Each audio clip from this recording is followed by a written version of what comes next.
Jogulamba Gadwal Vaddepalli municipality కవితా party ఏఎఫ్బికి కైవసమైంది. ఉన్నటువంటి 10 వార్డుల్లో 8 వార్డులు ఏఎఫ్బి గెలుచుకుంది. ప్రతినిధి మరిన్ని వివరాలు అందించడానికి సిద్ధంగా ఉన్నారు. అహ్మద్, సతీష్, మరిన్ని వివరాలు దీనికి సంబంధించి.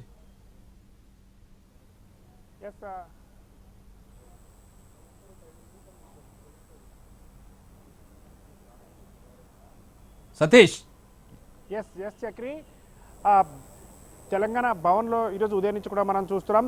ఇటు కేటీఆర్ అదేవిధంగా హరీష్ రావు ఉదయం నుంచి కూడా ఫలితాలకు సంబంధించి అంచనా వేస్తున్నారు. పూర్తి స్థాయిలో బీఆర్ఎస్కు మున్సిపాలిటీలు గెలిచేటటువంటి మున్సిపాలిటీలు వాటిపై దృష్టి సారించారు. ఇప్పటి వరకు 6 మున్సిపాలిటీలు బీఆర్ఎస్ తమ ఖాతాలో వేసుకుంది. అయితే వాటితో పాటుగా మరొక 4 నుంచి 5 మున్సిపాలిటీలు బీఆర్ఎస్ ఖాతాలో పడేటటువంటి అవకాశం ఉన్నటువంటి నేపథ్యంలో అక్కడ గెలిచేటటువంటి అభ్యర్థుల్ని చాలా కీలకంగా ఉండాల్సినటువంటి అవసరం ఉందని చెప్పి ఇప్పటికే ఉన్నటువంటి నాయకులకు టెలికాన్ఫరెన్స్ ద్వారా కేటీఆర్ అదేవిధంగా హరీష్ రావులు సూచిస్తున్నారు. ప్రధానంగా ఏదైతే వడ్డేపల్లి దగ్గర ఫార్వర్డ్ బ్లాక్ సంబంధించినటువంటి అభ్యర్థులు ఎక్కువ మంది గెలిచారు. అయితే మొన్నటి వరకు బీఆర్ఎస్ లో ఉండి బీఆర్ఎస్ రెబల్స్ గా పోటీ చేశారు. వాళ్ళు గుర్తు కోసం అని చెప్పి ఆ సింహం గుర్తు వచ్చింది, అక్కడ ఫార్వర్డ్ బ్లాక్ నుంచి పోటీ చేశారు. వాళ్ళు మధ్యలో ఒకసారి జాగృతి అధ్యక్షులు కవితను కూడా కలిసి వెళ్ళారు, అక్కడ సపోర్ట్ చేశారు. అంటే అఫీషియల్గా అక్కడ సపోర్ట్ చేయనప్పటికీ కూడా వడ్డేపల్లికి సంబంధించి మున్సిపాలిటీ దగ్గర ఎక్కువ మంది బీఆర్ఎస్లో ఉండి అక్కడికి వెళ్ళారు కాబట్టి అది కూడా తమ ఖాతాలోకి వచ్చిందనే విధంగా బీఆర్ఎస్ చెప్తుంది. అక్కడ ఉన్నటువంటి ఎమ్మెల్సీతో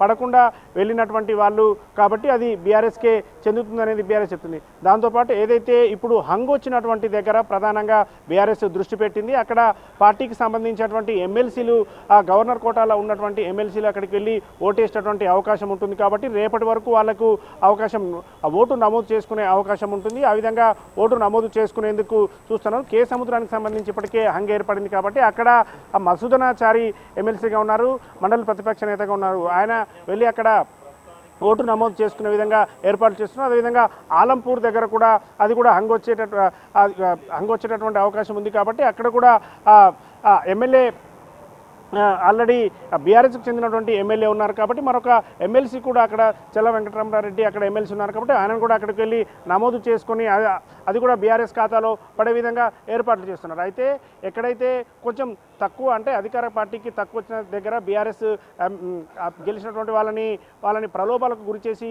తీసుకెళ్లేటటువంటి అవకాశం ఉంటుందని చెప్పి ఈరోజు ఉదయం నుంచే టెలికాన్ఫరెన్స్లో చాలా కీలకంగా చెప్పారు.